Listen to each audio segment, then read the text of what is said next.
no rumo do mundo de regeneração. A predominância dos instintos primitivos caracteriza esses dias, porém, defronta os sentimentos de beleza e amor que vicejam, embora muitas vezes asfixiados pela crueza dos atormentados. É certo que marchamos para a vitória da luz sobre a escuridão, do equilíbrio sob o destrambelho das emoções, e a vida está sempre carregada de perpetuar-se, conforme o princípio insuperável da sua origem. Parte 12. Aprofundando experiências. O irmão Gracindo dedicava-se ao trabalho da instituição com devotamento invulgar. Casado e pai, enfrentava dificuldades conjugais na intimidade da família.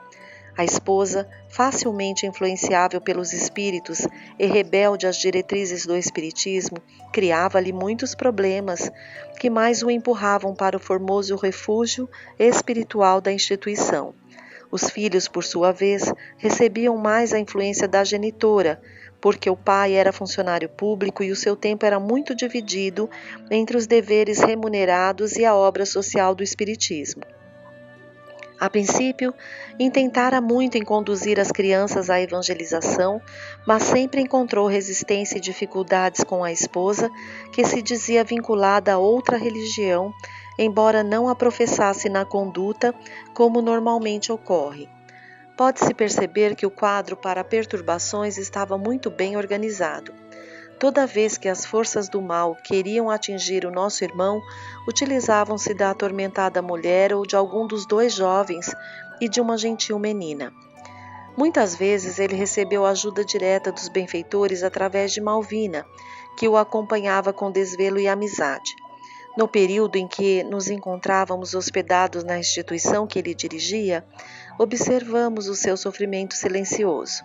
Nesse ínterim, terrivelmente inspirada por um dos justiceiros, Dona Clementina apresentou uma queixa infame ao esposo, informando-o de que estava segura a respeito da sua fidelidade ao espiritismo por causa da médium por quem estaria apaixonado. Tomado de surpresa ante a suspeita feroz e caluniosa da companheira, ele elucidou-a, demonstrando-lhe a própria nobreza de caráter, assim como da médium missionária e abnegada. A princípio, o tema era abordado uma vez ou outra, mas recentemente se acentuou a situação e ela ameaçou de provocar um escândalo, indo à sociedade para desmascarar o farsante e acusá-lo de adultério. A situação tornou-se grave, porquanto, apesar da quarentena, ele vinha com frequência ao núcleo, tomando as precauções recomendadas, a fim de poder continuar administrando, agora de forma virtual, portanto, com muito mais trabalho do que anteriormente. Em a noite anterior, acoimado pela doença obsediada, ele compreendeu que se tratava de uma urdida para desmoralizar o trabalho e lançar difamações na doutrina espírita.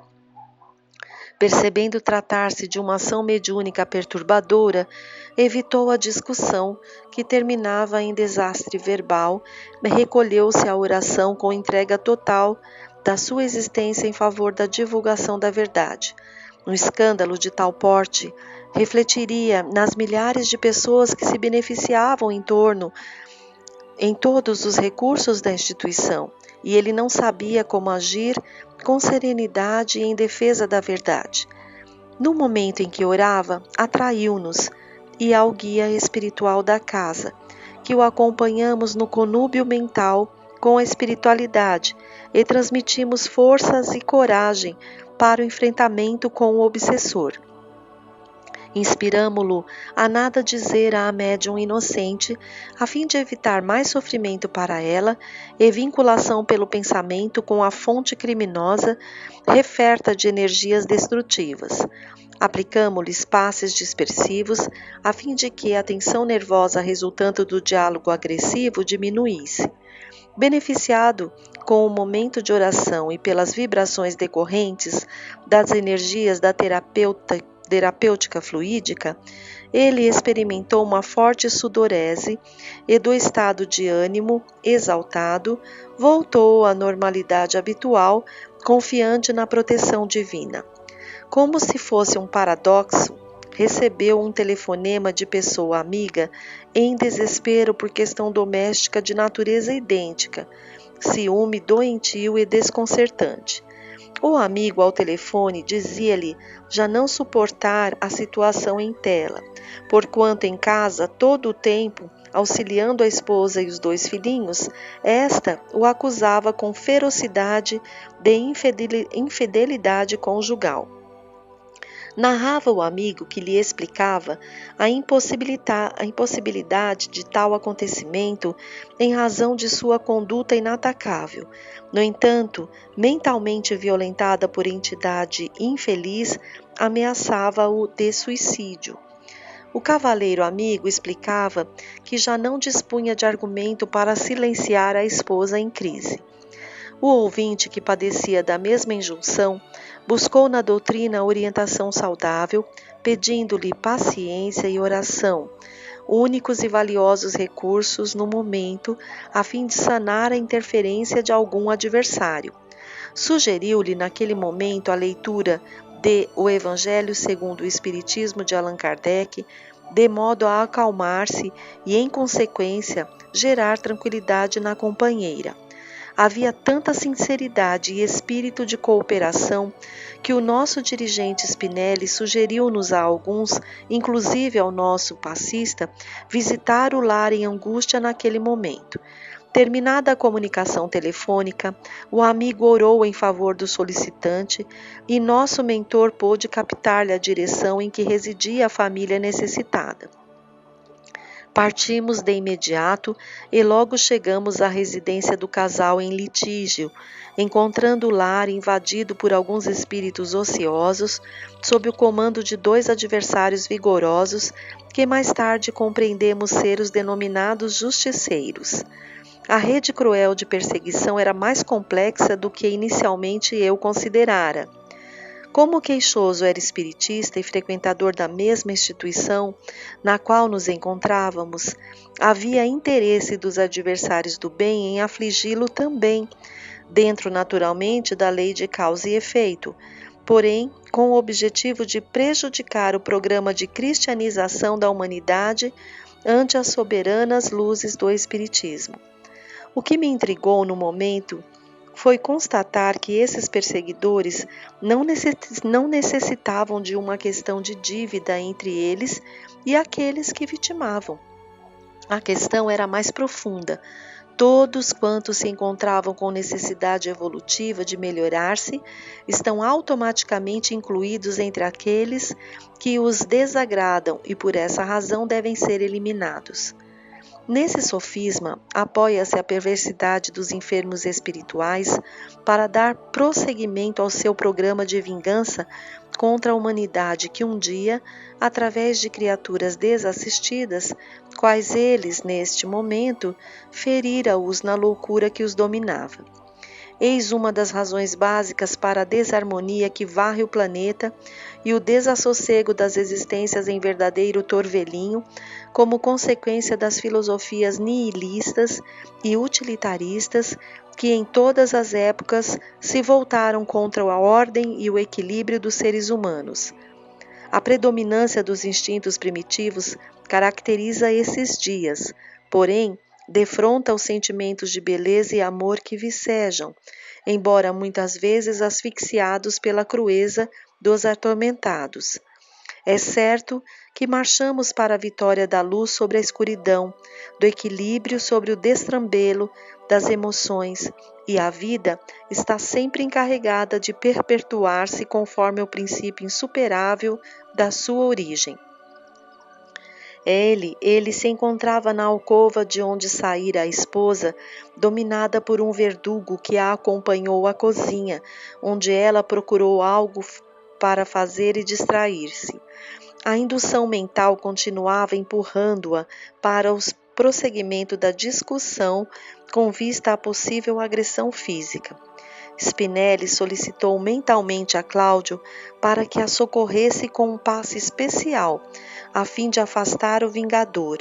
Ao mesmo tempo que o amigo se lhe acercou da aura carregada de energia escura e pensamentos grosseiros, os fluidos dele começaram a diluir a nuvem mental que a aturdia e conduziu-a ao quarto onde se encontrava o esposo em lágrimas de agonia, também se viciado por outro perverso vingador, ante a zombaria dos circunstantes de muito baixa vibração moral. Eurípides pôs-se a orar em altas vozes que foram ouvidas pelos circunstantes desencarnados e também ergueu as mãos em apoio ao passista, e luzes rutilantes saíram pelos seus dedos, que passaram a envolver o casal e atingir os seus perseguidores, que logo se deslocaram das vítimas, gritando com ferocidade e ameaçando-nos com expressões vis e coléricas. Os benfeitores continuaram como se nada tivesse acontecido, e alguns minutos após respirava-se na habitação outra psicosfera, e o casal abraçado em lágrimas de reconciliação. A senhora, recuperada momentaneamente, procurava justificar-se das demoradas cenas daquela manhã, enquanto o marido, calmo, acariciava-a, rogando-lhe que esquecesse e orasse com ele, agradecendo a Deus o bem-estar que subitamente os acometera, como se fora um milagre.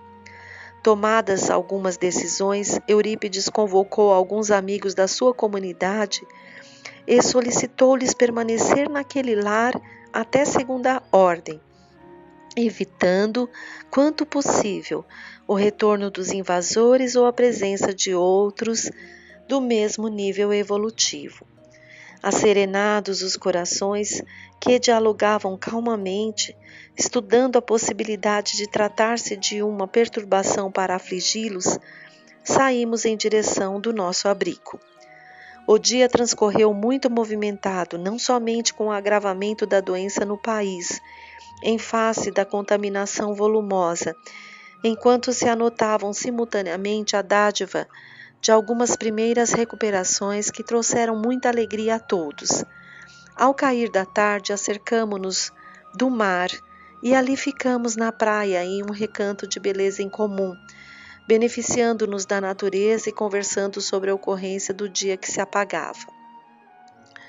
Foi estabelecido que no próximo amanhecer realizaríamos uma reunião mediúnica especial para o atendimento de algumas dessas entidades sofredoras que necessitavam de enfrentar a justiça durante o engodo de serem aqueles que a aplicavam. Quando a noite chegou, coroada de astros refulgentes, fomos convidados a preparar a reunião, isto é, atrair os que se comunicariam, a colocação de aparelhos próprios na prática da desobsessão e cuidados especiais com as duas médiuns, uma de cada plano da vida. Deixamo-nos conduzir pelas horas que avançavam e nos beneficiávamos com os trabalhos espirituais da sociedade em que nos encontrávamos e com as ocorrências naturais. Meditava que o silêncio absoluto é somente pobreza dos órgãos auditivos e quietude não é paralisia. Há movimento incessante em toda a parte, porque a vida é realmente o milagre da movimentação.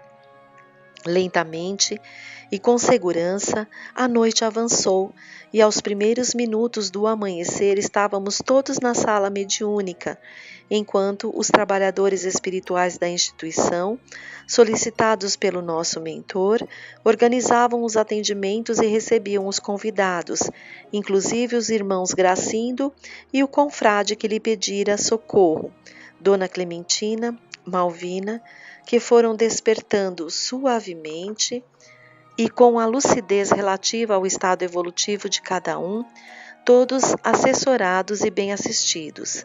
Aproximadamente a 1h da madrugada, Spinelli deu início à reunião, solicitando a Eurípides que procedesse à súplica aos céus em favor do labor de socorro aos deambulantes da terra.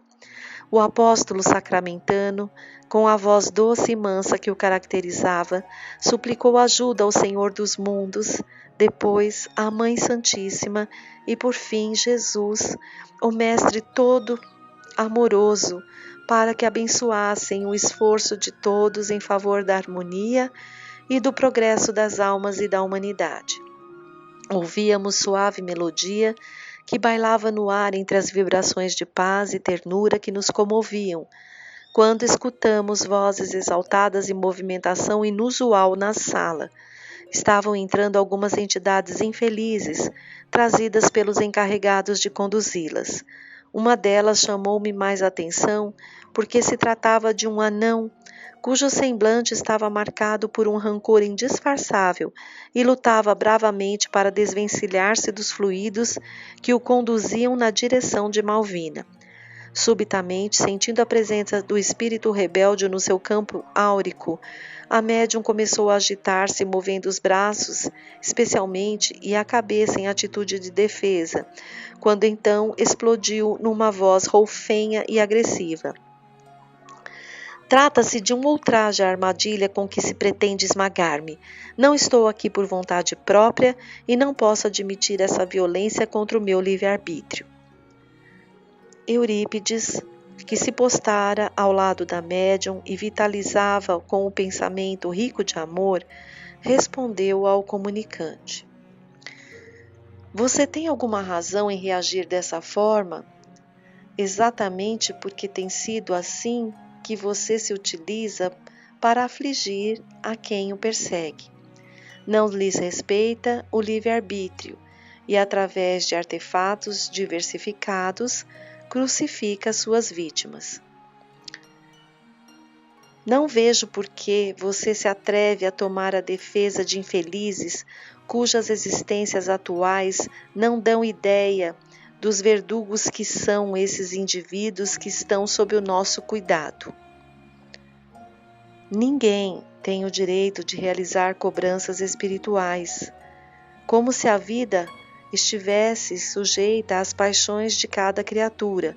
O universo tem as suas leis vigorosas e dispõe de recursos para tudo regularizar sem a intromissão dos sentimentos humanos. Mas desejo recebê-lo com prazer e explicar que não se trata de uma violência à maneira como o trouxemos para cá, para este salutar diálogo. Somente está ocorrendo porque o caro irmão tem sido responsável por graves problemas na seara de Jesus Cristo, perturbando pessoas abnegadas e dedicadas à construção de um mundo melhor, em saúde moral e respeito humano a tudo e a todos. Gostaria que nos informasse quais são seus projetos e a razão por que se levanta em nome da divina justiça para regularizar questões que pertencem à vida e que, por si mesmas, na decorrência do tempo passado, já mereceram necessárias correções. Você o diz, respondeu iracundo, porque não lhe padeceu a crueza, qual aconteceu entre mim e o seu protegido, esse miserável criminoso. Tenho vivido em situação de onanismo desde há muito e odeio a situação há mais de muitos séculos. Chegou a minha hora de cobrança junto aos infames que me desgraçaram a existência. À medida que falava, exudava um odor pútrido que empestava o ambiente e chorava em convulsão de ódio, esmurrando o ar e deixando-se consumir em desespero. O benfeitor, sumamente compadecido, informou-lhe: O sofrimento é um processo de difícil purificação das misérias morais, a fim de que o espírito consiga recuperar a pureza inicial e para a qual está destinado. Certamente, razões que o irmão não considera geraram a necessidade do suplício para o seu autoencontro, o despertar do tesouro da consciência. Ninguém pode, no entanto, ser o cobrador das falhas e desgraças alheias, incidindo sempre em gravames para o futuro, como no caso em tela. O casal, sob sua aguda perseguição, está inscrito nos códigos soberanos como devedor, e o tempo dispõe dos instrumentos próprios para o restabelecimento do equilíbrio e a edificação do bem. Se você pensa que poderá afligi-los e assim vingar-se, passando o momento da derrota de ambos, como você se sentirá? Que fará após vê-los tombar no vale terrível da amargura? A partir de então, você estará em curso na contabilidade como devedor, e essa roda não cessará, enquanto o amor não luarizar, não balsamizar as feridas do padecimento. Já vai longe, bradou revoltado o infeliz. Quando fui hostilizado pelos criminosos que me destruíram. A Inquisição Espanhola foi instituída por Isabel de Castela e Fernando II de Aragão, com as suas próprias leis estabelecidas no Tribunal do Santo Ofício. Tinham como objetivo essencial as questões religiosas, porém as superstições e a ignorância do povo alargaram a sua chama devoradora a quaisquer situações que lhes pareciam heréticas ou demoníacas, quando não resultantes de feitiçaria. Entre esses itens surgiram formas de perseguição cruel a ciganos, a anões, como aos portadores de demônios ou aos próprios demônios assim nascidos. Os massacres dessa natureza multiplicaram-se em toda a parte e chegaram à Espanha, prolongando-se até o século XIX, quando foram legalmente abolidos, mas não terminados. Naquele período infame, o valor do indivíduo era resultado do poder, do dinheiro e das ligações entre a Igreja Católica e a coroa. A cegueira da justiça era fácil de ser comprovada através dos crimes praticados pelos dominadores das massas estúpidas e subservientes. Eu e um reduzido grupo de anões descendíamos de Davi, um dos pais da raça de Judá, e éramos perseguidos sistematicamente, conseguindo sobreviver abjurando a nossa fé. Nas condições de marranos, vivíamos fora dos muros das cidades e pagávamos impostos extorsivos. Periodicamente éramos expulsos para Portugal, onde concluíam as matanças para outras regiões da Ibéria ou outros países que também nos perseguiam. No período de Carlos II, conhecido como o enfeitiçado por causa das suas deformidades, era terrível, e a sua corte devassa e cruel. Entre os nobres havia um casal que se comprazia, agradando ao monstro, apontando judeus e inimigos de Deus e da coroa em todo lugar. Infértil também tinha outros problemas que o maltratavam, inclusive a fala, que não se entendia quase, em razão do queixo projetado para a frente, fruto espúrio de casamentos incestuosos. Numa das perseguições, a esposa, também da nobreza, ficou encantada comigo, miniatura de gente, e conseguiu praticamente fazer-me seu escravo, levando-me, graças aos artifícios demoníacos, pôr-me no seu castelo e tornar-me um animal de exposição, explorado e infeliz, permanentemente acorrentado por ser judeu e maltratado por ser um demônio vivo. Surrado com frequência, após lutas em que me atiravam para defender-me de indivíduos fortes e saudáveis, resolveu, com a anuência do marido, Felipe de Castela, submeter-me ao santo ofício e fui queimado vivo em um dia inesquecível de horror. Não ficaram na minha desdita somente as marcas da morte voraz, mas as chamas do ódio que me tem devorado desde esse momento. O mentor escutava-o, repassado de compaixão e deixando-o fazer a sua catarse, que lhe faria muito bem. Mas eu não morri, senti as labaredas em muito tempo me consumindo sem destruir-me. Pensei estar no inferno conforme a crença geral. Constatei-o depois de ser socorrido por um grupo chamado de justiceiros que me ofereceu socorro na sua comunidade, também uma forma de inferno, onde seria recuperado e aguardaria a ocasião para a revanche, mas a vingança bem amadurecida, Ele narrava com expressão de angústia o desespero incomuns, gerando um ambiente de espontânea compaixão. Os nossos irmãos Gracindo e esposa, despertos e acompanhando as narrações, a pouco e pouco foram retornando aos dias do passado de luxo e degradação, horrorizados com o que haviam feito. O desditoso continuou na sua verbalização quase automática. Nesse interim, tomei conhecimento das reencarnações como mecanismo de justiça e presídio de resgate ou caminho de libertação. Não sei bem o que é, mas existe, e aguardei a ocasião do reencontro, o que se deu há pouco menos de 2 anos, quando fui atraído pelo magnetismo dele, a inconsciência e a irresponsabilidade dela. Estavam disfarçados, reencarnados, eram outros, mas interiormente os mesmos. Passei a acompanhá-los e a influenciá-los com o meu pensamento de vingança, acolhido vagarosamente nas suas falhas mentais e morais, nela em particular no ciúme. Ele me tem sido mais difícil em razão das suas preocupações com o falso Jesus a que pretende servir, e está gerando dificuldade aos planos da nossa organização, que é expulsá-lo do mundo.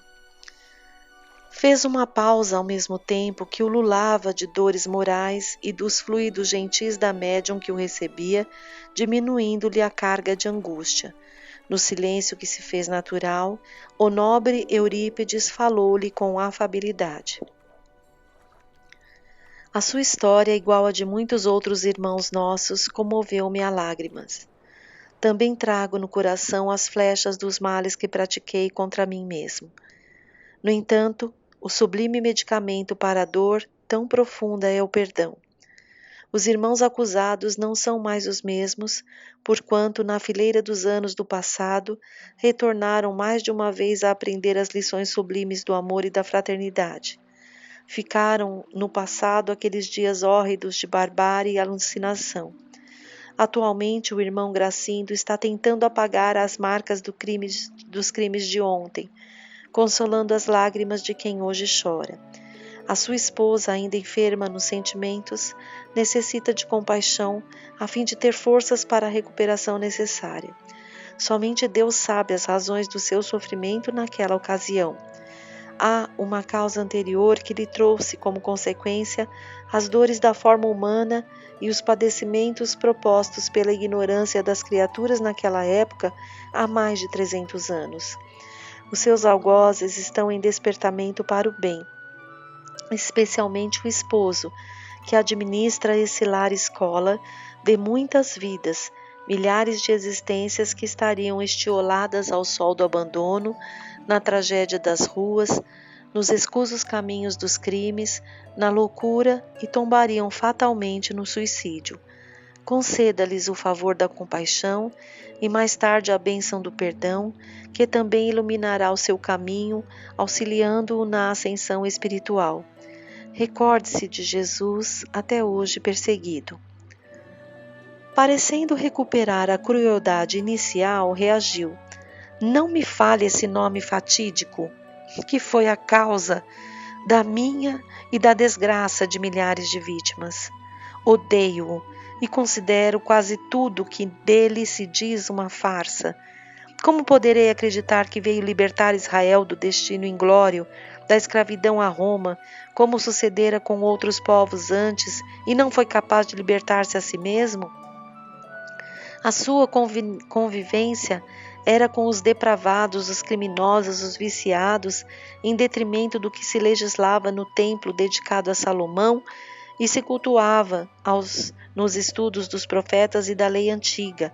Caso ele tivesse vindo com alguma tarefa de honra para Israel, ele traiu Jeová e o seu povo.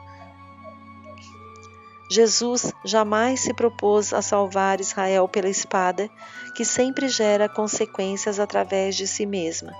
Ele veio ensinar-nos a todos que somente existe uma força e um poder no mundo que merecem ser trabalhados, que é o amor. Por isso, elegeu os desafortunados, os desdenhados, os perseguidos, como você, e os homens que lhe utilizaram do nome para a prática do crime, esses sim, que deslustraram a nobreza do Mestre de misericórdia e perdão. Ele preferiu ser traído, crucificado, para demonstrar que os seus ensinamentos não eram somente palavras e conselhos, mas a essência de vida, porque a existência terrena, como sabemos, é rápida na sua transitoriedade, mas a imortalidade é a razão pela e para a qual existimos.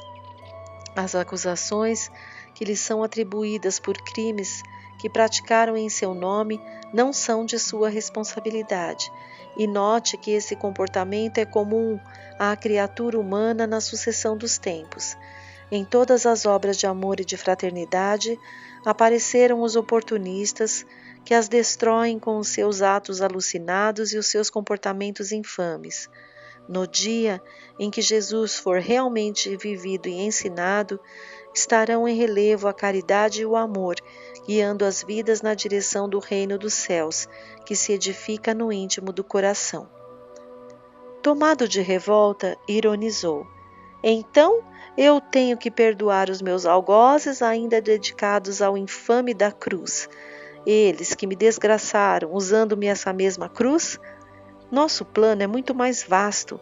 Está em pauta o combate a essa doutrina de fracos e covardes que trabalham na sombra da traição e do crime para transformar o planeta numa grande Gomorra ou Sodoma, que o nosso Deus destruirá aprisionando a todos os seus responsáveis.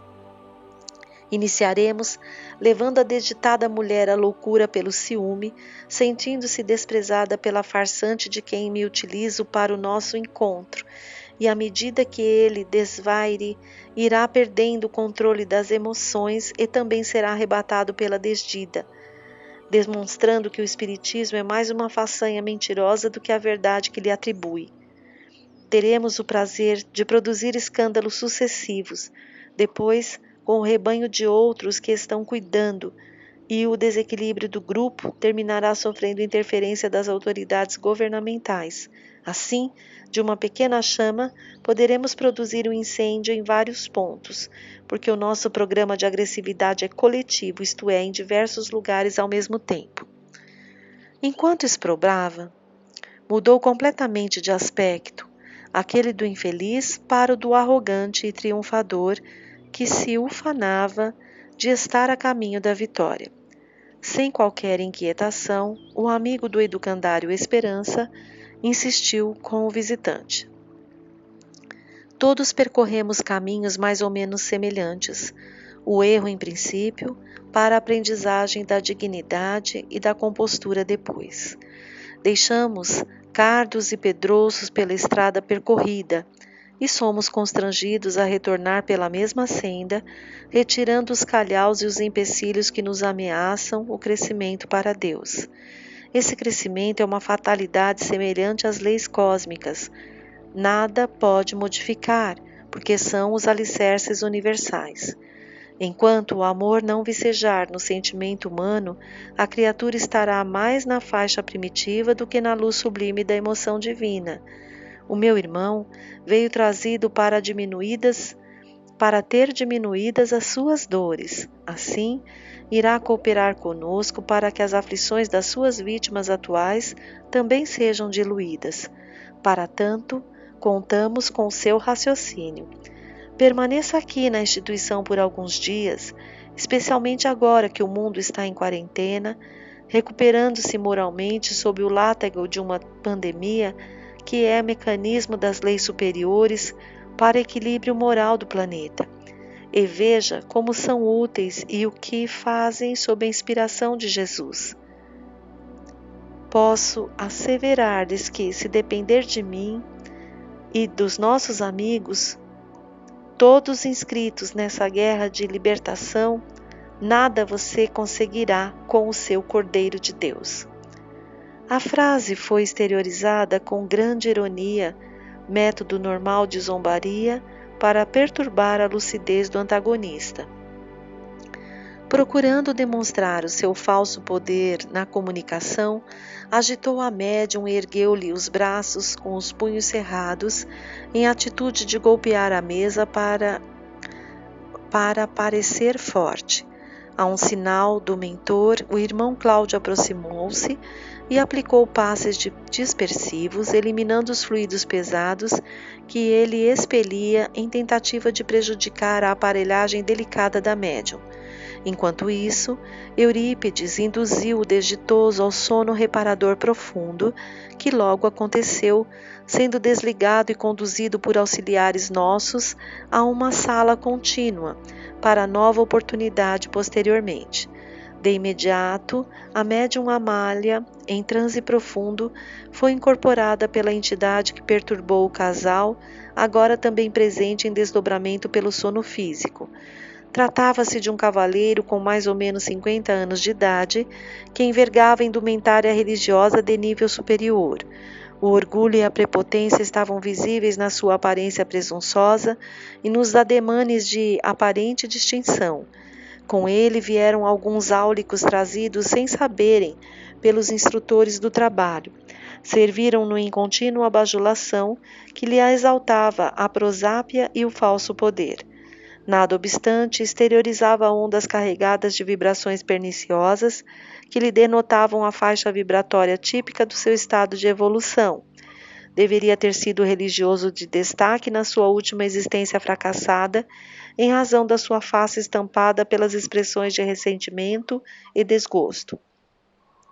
Logo que houve a perfeita identificação do seu perispírito no de Amália, podíamos ver a união de ambos que se confundiam em contínuas ondas emitidas pelos centros de força, poros perispirituais, tornando notável o fenômeno, demonstrando a supremacia do comunicante sobre o duplo etérico, que se dilui após a desencarnação. Quase víamos apenas o comunicante em todo o seu apogeu, expressando o alto significado do processo de manifestação. Quando se afinam ambos, os espíritos e o comunicante, assume o controle da personalidade do instrumento mediúnico. A voz era tonitruante, muito diferente da médium, e repassada de uma vibração desagradável, como só ia acontecer com toda manifestação de orgulho e soberba. Tenho a impressão, asseverou com certo desdém, de que me encontro diante de um tribunal de marginais, constrangido por desconhecida força, a pronunciar-me como se estivesse sendo julgado pelos meus atos. Posso perceber pela disposição daqueles que aqui se encontram, que estou sob leis que me submetem e às quais devo obediência compulsória. Não se trata disso, elucidou Eurípides. O amigo conhece perfeitamente essas leis que regem a vida e se impõem pela sua força transcendente à vontade de todos nós.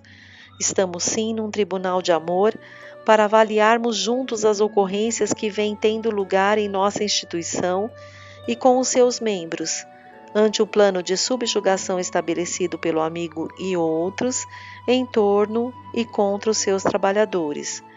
Como a sua adesão voluntária não seria possível, apelamos para os desígnios superiores e recorremos a Jesus, que é o nosso amado comandante, e ele aqueceu em trazê-lo até nós.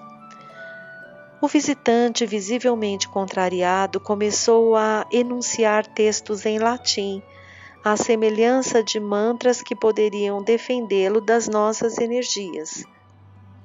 Sabemos que nos encontramos em guerra, prosseguiu o abençoado terapeuta do amor.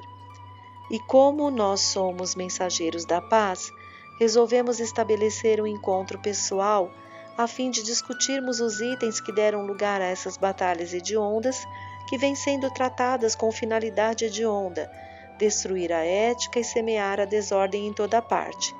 Assim, o fazemos pelo grande respeito que temos por aqueles que nos se tornaram adversários, sem que o soubéssemos, desde que nossos objetivos repousam e se reforçam na lei de amor ao alcance de todas as vidas.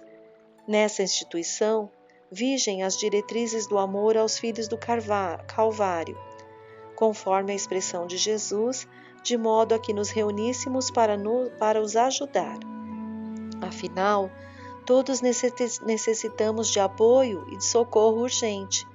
Como um amigo nosso fez-se no adversário confesso, aqui nos encontramos para discutir as reais e as falsas razões da injustificada batalha de aflições. Silenciou para dar lugar ao diálogo, o que não se fez esperar.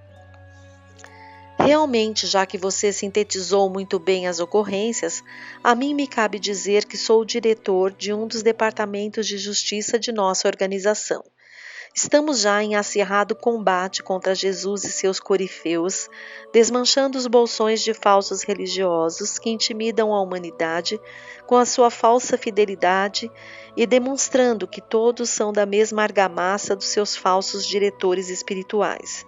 Iremos pouco a pouco apagar as pegadas dos caminhos do Galileu, assim como dos seus súditos de ontem e de hoje, num mundo moderno onde não há lugar para comportamentos místicos e éticas falsas, ocultando os conflitos internos de todos e os seus devassos e corrompidos. Apenas lhes despertaremos as próprias viciações e os comandaremos na direção do deboche e do crime bem urdido, desfazendo as impróprias máscaras de pureza e dignidade. Também eu estive do outro lado, quando enverguei a indumentária e me fiz bispo de M. Mantinha a aparência de altivez e honra, distante da conduta mental e moral, fora da sacristia e nos recintos onde podia expressar-me na realidade, longe da farsa que executava, para explorar os estúpidos e atormentados que se submetiam à autoridade eclesiástica. Identificado com outros companheiros do mesmo ou pior naipe, servia-me em nome da fé religiosa, permitindo-me os prazeres para os quais todos nascemos e as religiões que pretendemos castrar, como se fôssemos de especial tecidura orgânica. Ao morrer, encontrei a vida desregrada a que me permiti e fui muito bem acolhido no inferno onde trabalho e sou feliz, desfrutando de posição invejável na administração da nossa comunidade. Sim, não encontrei o proclamado céu e tive uma decepção, porquanto somente defrontei misérias e desconfortos. O centro dos padecimentos, as regiões de angústia e de recuperação multiplicam-se em toda parte, e é claro, nós, os justiceiros, resgatamos e conduzimos para o nosso recinto todos aqueles que temos razões para combater o falso amor e a tediosa dignidade, sofrimentos íntimos envoltos nos tecidos da aparência diferente. Assim sendo, não pense que terá uma vitória fácil sobre nós, aqui trazidos covardemente pelos recursos de que se utilizam os falsos cristãos, generosos e bons, usando forças sutis para alcançarem os seus sórdidos objetivos. Sem demonstrar pressa ou qualquer enfado, após a exposição mais ou menos já conhecida, o dialogador espiritual prosseguiu com gentileza. Admiro-me com a técnica de alcançar o êxito nos seus empreendimentos, em razão da conduta irretocável dos seus irmãos agredidos e hoje aqui estudados. Você e os seus sequazes utilizam-se das esposas instáveis para desviar os bons trabalhadores dos seus deveres, com ameaças de escândalo que prejudicariam o bom nome da doutrina de abnegação, levando dúvidas sobre o comportamento deles e, por extensão, de outros servidores. Equivale a dizer que todos os meios justificam os fins, chavão de doutrinas derrotistas e extravagistas. Para serem alcançados os fins, pouco importam os meios que sejam utilizados. Somente se olvidam do amor de nosso Pai pelas suas criaturas sempre vigilantes e devotado. Esquecem que as tempestades mais tumultuadas sempre cedem lugar à bonança retificadora, e o mal aparente transforma-se em bem comum. Jamais a traição, a covardia, os meios derrotistas lograrão fecundar-se nos corações afetuosos e nos caracteres nobres.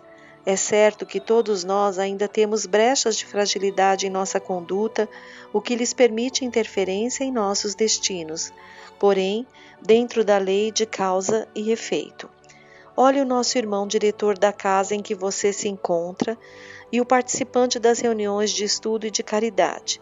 Não lhe comove ser o instrumento de prejuízo para as vidas às quais eles se dedicam pelo bem, pelo serviço de consolo, por amor a Jesus Cristo? Irrita-me ouvir esse nome de engabelador dos séculos de judaísmo e de cristianismo que iremos banir na terra. Nós somos os guerreiros da luz que saímos das páginas bíblicas para clarear o mundo e demonstrar que a única razão da vida pela qual todos deveremos lutar é o prazer, o gozo infinito, a alucinação da orgia. Isso será que iremos implantar nas suas sagradas instituições, gritou com refinada ironia. Vocês estão asfixiando os prazeres que gostam e disfarçam, tornando-se o seu calcanhar de Aquiles, a qual saberemos atingir. Sem dúvida somos fracos, mas o Senhor é a nossa fortaleza. Quando vejo um bispo da Igreja Católica perverter-se, inspirado pelos seus pares que se encontravam cá e o infestaram, é porque o seu caráter frágil estava somente vestido de dignidade e não a tendo vivenciado. Mas nem todas as criaturas somos iguais. A nós, Jesus fascina com sua mansidão e paz, tão misericordioso que, transcorrido 2 milênios desde quando esteve conosco, sua voz ressoa em nosso íntimo e nos enriquece de paz. Essa paz a que você aspira e não consegue, em razão das suas vinculações com os erros que o subjugam. Eurípides falava com doçura e num timbre de voz que repercutia em todos nós. Experimentando a força do amor, o senhor bispo deu um sinal algo cabalístico e o seu séquito pareceu enlouquecer, blasfemando, ameaçando incorporação simultânea através de Malvina. Desejosos de atacar os espíritos presentes, usando verdadeiros tacapes e produzindo uma balbúrdia infernal. Como já estivessem informados dessa possibilidade, os espíritos que zelavam pela reunião, templários que foram perseguidos 200 anos após ser criada a sua ordem, alcançaram os baderneiros e retiraram-nos da sala, envolvendo-os em fluidos que faziam lembrar correntes que os submetiam. Logo depois, o silêncio voltou a reinar e o intempestivo ex-sacerdote ululava num desespero que inspirava compaixão. Nunca cederei, blasonava, mesmo que tenha que ser queimado vivo outra vez pelos miseráveis descendentes do homem da cruz. Vingar-nos-emos a qualquer preço. Somos muitas as vítimas desses míseros e piegas religiosos da fé cambaleante e mentirosa. Eurípides, em silêncio, tinha lágrimas nos olhos ante a loucura do espírito em total desalinho. Acercando-se do atormentado, Cláudio pôs-se a aplicar-lhe passes circulares e calmantes, mantendo-o, entretanto, na comunicação de que se desejava liberar. Eurípides prosseguiu suave na terapia do perdão e enfatizou. O irmão e amigo refere-se ao seu momento no sacrifício, vítima da Inquisição, e crê-se injustiçado.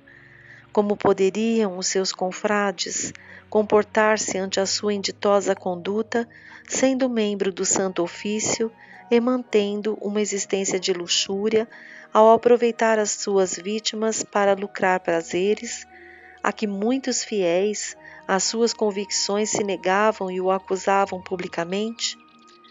Permitindo-se transformar o seu palácio episcopal, onde desfrutava de injustas regalias, na falsa postura de ser o representante de Jesus, era apenas um usurpador dos favores vigentes em um pântano de indignidades.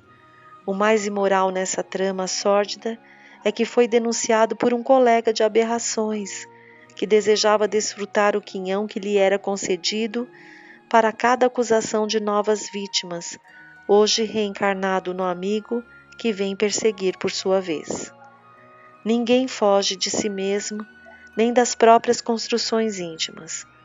Você teria sido justiçado nos instrumentos que usava contra aqueles que lhe caíam nas mãos, e como não acreditava na fé religiosa, que lhe era uma profissão vantajosa, como para muitos tem sido, os demais criminosos davam uma demonstração de coragem e de honra, eliminando um devasso que deveria ser exemplo de honra e comportamento saudável.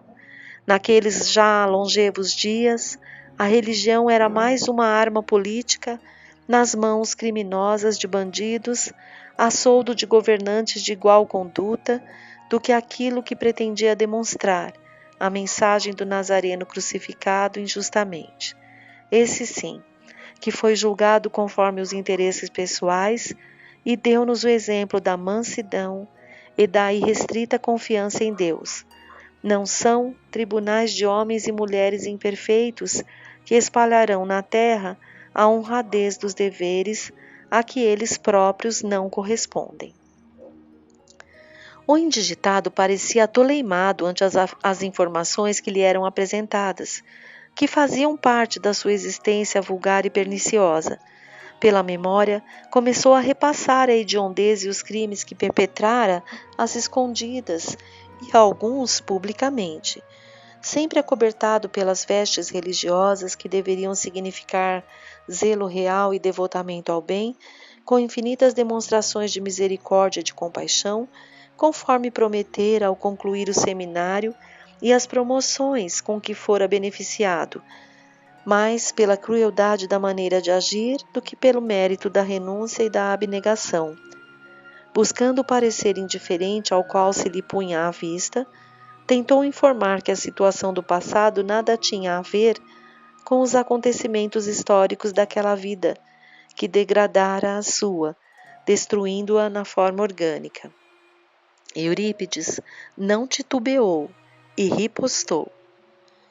De igual maneira, os seus argumentos e o dos seus cômpares não podem servir de motivo para combater aqueles que, desarvorados pela época infeliz e atrasada, utilizaram-se do poder para comprometer-se no desvario e na criminalidade. Eu sou inocente das acusações e fui queimado vivo. O irmão apenas experimentou a punição que aplicava naqueles que tombaram na sua insânia, mas você sabe que o motivo era real, a sua conduta reprochável que se encontra marcada a fogo na sua engrenagem espiritual, nos tecidos mais delicados do seu corpo perispiritual. Lembre-se das celas que você visitava antes da punição final e das suas propostas indecorosas quão cínicas com aqueles indivíduos derrotados e sem alternativa. Mergulhe o pensamento nas lembranças e as reviva agora. Com a voz monótona, como numa hipnose verbal, sugeria: pense, reviva, volte àqueles momentos que estão vivos dentro de você. Começamos a perceber que a aparência do espírito começou a sofrer alteração na face, na cabeça e em todo o corpo que se destacava no perispírito da médium. Diante de nós encontrava-se um ser com aspecto lupino, babando copiosamente e tentando falar sem o conseguir. Contorcia-se e uivava, agitava-se e os olhos brilhavam, assustavam. E os olhos brilhantes assustavam. Alguns dos espíritos que vieram na sua companhia e ainda estavam na sala foram tomados de pânico e começaram a gritar apavorados, sendo assistidos pelos amigos templários que os amparavam, retirando-os da sala mediúnica. Isto, falou o benfeitor ao atormentado comunicante, é o que você tem cultivado e periodicamente assume no reduto infame em que se homizia com outros servidores do mal. A partir de agora, será essa a sua forma física, fruto dos seus atos, e à medida que for beneficiado em nossa comunidade, irá recuperando a compleição humana, da qual abdicou pelos sucessivos disparates que se permitiu, até que a bênção da reencarnação o conduza de volta ao proscênio terrestre para a necessária recuperação. Novamente Cláudio acercou-se e deu prosseguimento aos passes de desligamento da entidade infeliz que chorava copiosamente. Você receberá o amor, afirmou Eurípides. O amor daquele a quem subestimou e aviltou com a sua conduta rebelde e contínua, demonstrando-lhe a grandeza da sua mensagem e sua veracidade para os seres humanos amargurados e tristes destes dias de sofrimento inominável e intransferível. Agradeçamos em silêncio ao Pai de misericórdia esta oportunidade de revermos o próprio comportamento, estabelecendo linhas de renovação e de trabalho edificante em favor do nosso futuro.